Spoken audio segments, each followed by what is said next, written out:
Episode 2 of The Flash Season 8 has just come out as of the time recording this yesterday. So I'm a little bit late, but I can only watch it on the CW app. And there were some big things this episode. I'm really excited. Welcome to Quick Talk.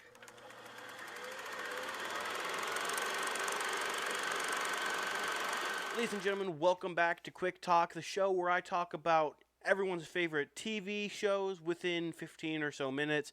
I don't know if it's going to be called Quick Talk going forward, but if you guys have a better name, please let me know.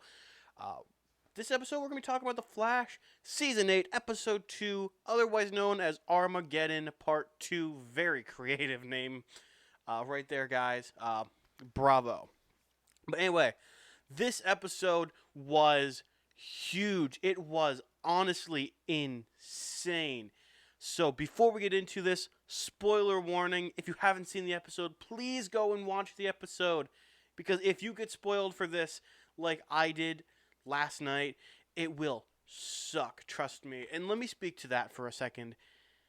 Content creators on YouTube, if you're going to make content about a TV show, do not, especially one that comes out on TV the day before it comes out on streaming, do not put the spoiler of the episode in your title. Like, I'm sorry, don't do that. That is so ridiculously rude and insensitive of you.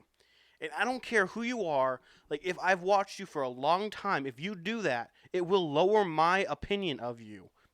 Just because, like, and we'll get into this, but the biggest spoiler of the episode, I got spoiled for me last night because a push notification from YouTube came over my phone with the spoiler in the title.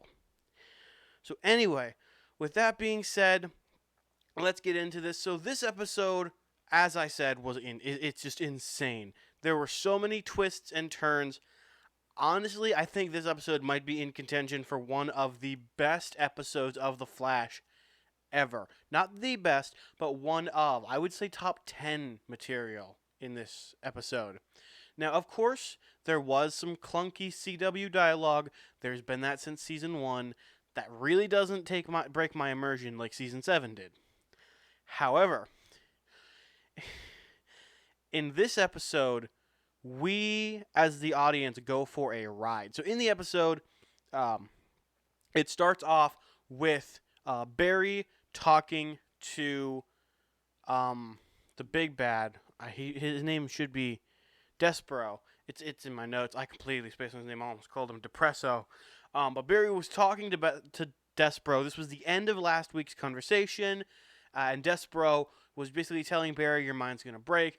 And then body slams Barry into the floor for what seemed like no reason. We then find out that it's because he was testing to see how strong Barry was, to see if he had the strength to kill Barry, which he does. It's Despero. We also learn from Alex Danvers later on in the episode that Despero's species scales to Kryptonians, pretty much. So that's going to be fun for Team Flash to try and take out later on in this 5-part event. Now, this episode was mostly centered around Barry going insane. And let me explain what that means. So, throughout the episode, we're following Barry as he's trying to take down a psychic metahuman from Supergirl's world, or Earth, before the Crisis on Infinite Earths brought everything together. And he assumed that this metahuman was going to be the reason that he loses his mind. And that's what they want the audience to think. And we don't really get a clear answer as to what happened at the end of the episode.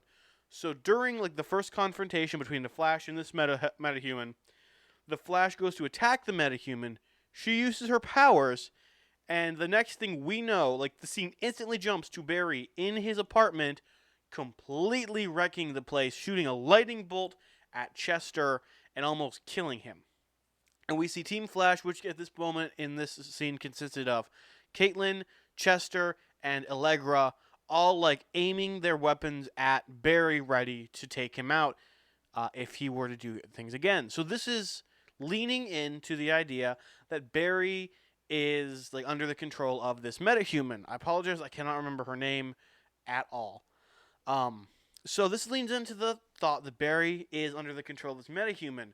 Uh, and so they go about the rest of the episode trying to find her and like figure out some way to put her in metacuffs. They eventually do find her, but before then, the Flash and Despero have another meeting under a bridge, just more talking and whatnot. Uh, Despero saying like your mind is gonna break and all that, and Barry saying it's not gonna happen.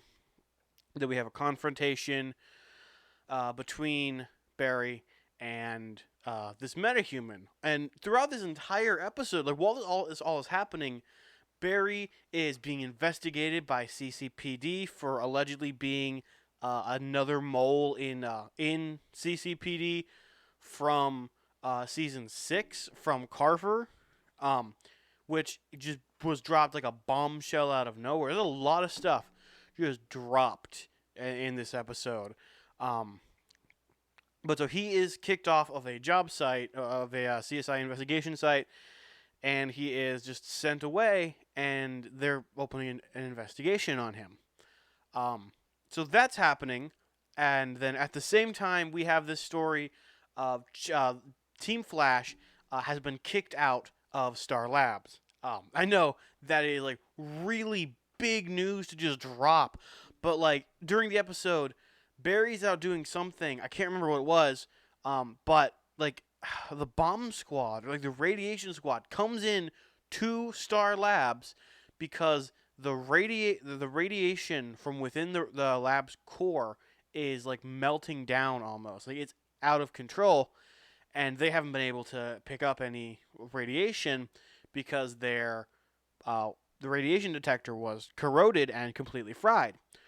And so all of this is happening, and then Barry comes in, and he turns on these holographic walls, which hide all of like Star Labs like old rooms and stuff, like the Team Flash stuff, from the Radiation Squad people, and so then they leave Star Labs, the one of the show's biggest, like most important locations. They just leave, and so like this whole episode is at least I think it's supposed to make you question what you see, because like everything goes wrong, and it's almost as if like there's a collective prank being played on everybody in like on Team Flash.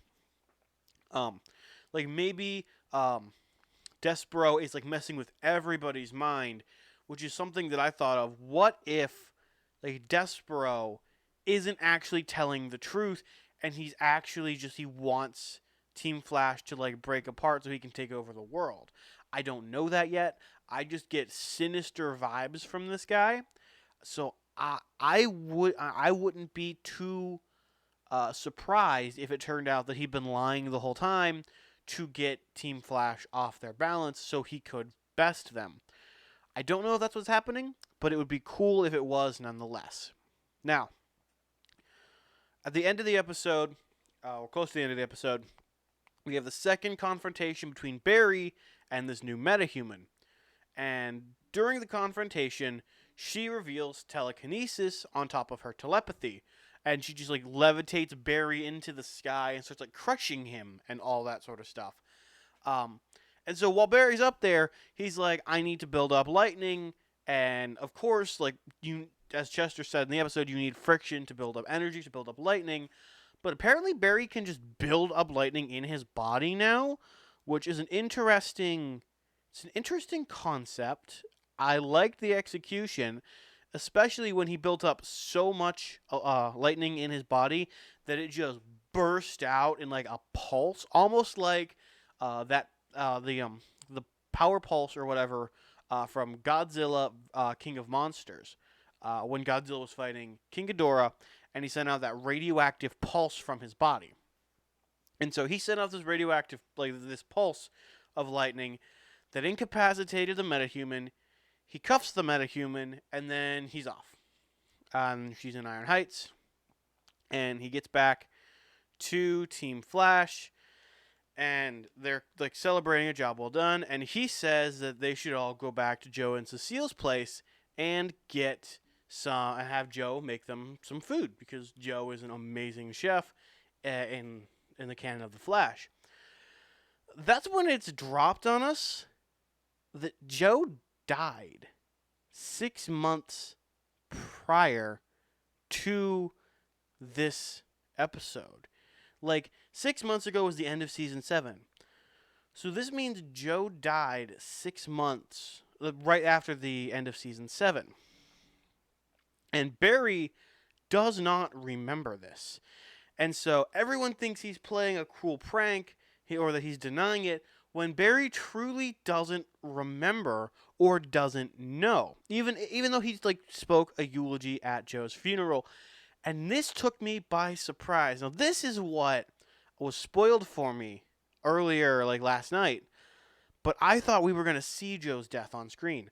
I didn't realize that it was going to have already happened and be a plot point as to how Barry loses his mind. And this is what leads me to believe that Despero is going to play some part in Barry losing his mind. Because this whole thing with Joe being dead for 6 months and Barry not realizing it, to Star Labs having a radiation leak and all this sort of stuff, it feels like something that would be happening in Barry's mind or in someone's mind, or it could be a mind thing with Despero attempting to break Barry's mind to destroy the world, or what's I think is more accurately happening here, Barry is misplaced in another universe, or the universe is shifting for some reason and the history is changing, but Barry's memories are staying consistent, which is something that's happened in the past. It happens in the Elseworlds crossover where Barry and Oliver switch bodies, but they have the memories of their previous selves. And so I'm wondering if that's what's happening, because like Joe is a fan favorite on the show. He is probably the favorite character of most recent seasons because he's just so consistent in his writing, in the acting, in all that stuff. He's consistent. And now if they kill him and they keep him dead going forward, that's really gonna hurt. I mean, I guess they can, and I guess it could work, but I don't know if the show without Joe is gonna do all that well. I mean, if season 8 does really good without Joe, then I would be good, I guess. But I don't know. I don't want to see Joe go.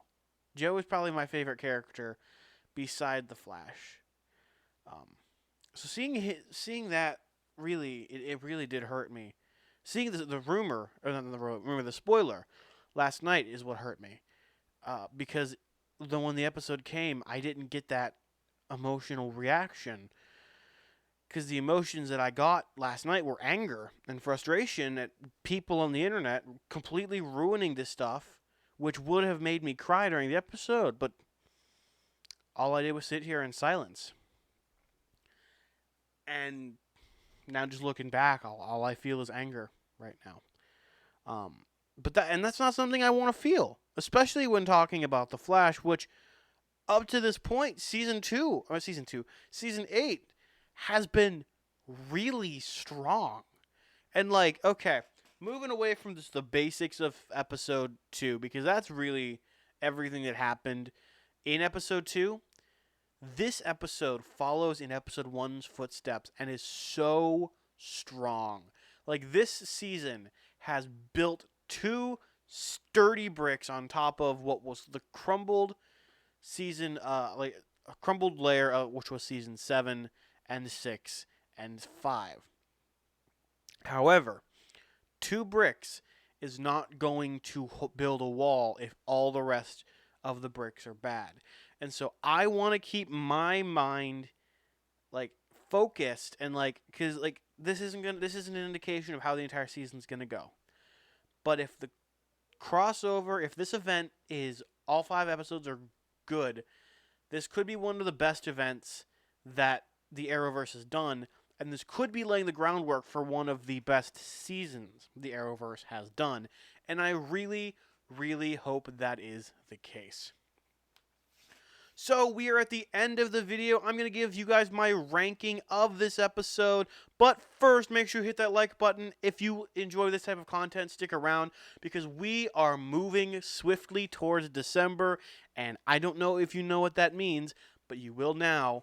Me and Hunter, my fellow host on Film Talk, will be doing Spider-Sember. All 11 canon Spider-Man films, the original 3 with Tobey Maguire, the 2 Andrew Garfield, the 2 Venom films, and the 3 Tom Holland films with No Way Home included. We will be watching and reviewing those films all the way up until the release of No Way Home in December. So if you like Spider-Man, stick around for that by subscribing and hitting that bell. Alright, it is time to rank this episode. So, just for context, last episode I ranked a 7 out of 10, and this episode I feel like was definitely stronger than last episode, but not by too much. And just based on the amount of praise I've been saying about this, that should give you as much information as you need to know about last episode. So I give this one a 7.5 out of 10, which easily puts this episode in first place above last week's episode. But once again, there are still so many more episodes to come. So make sure you guys stick around for more content on the channel, and I will see you guys in like tomorrow, honestly, with the amount of content that goes up on this channel. Once again, thank you guys so much for watching. Take care.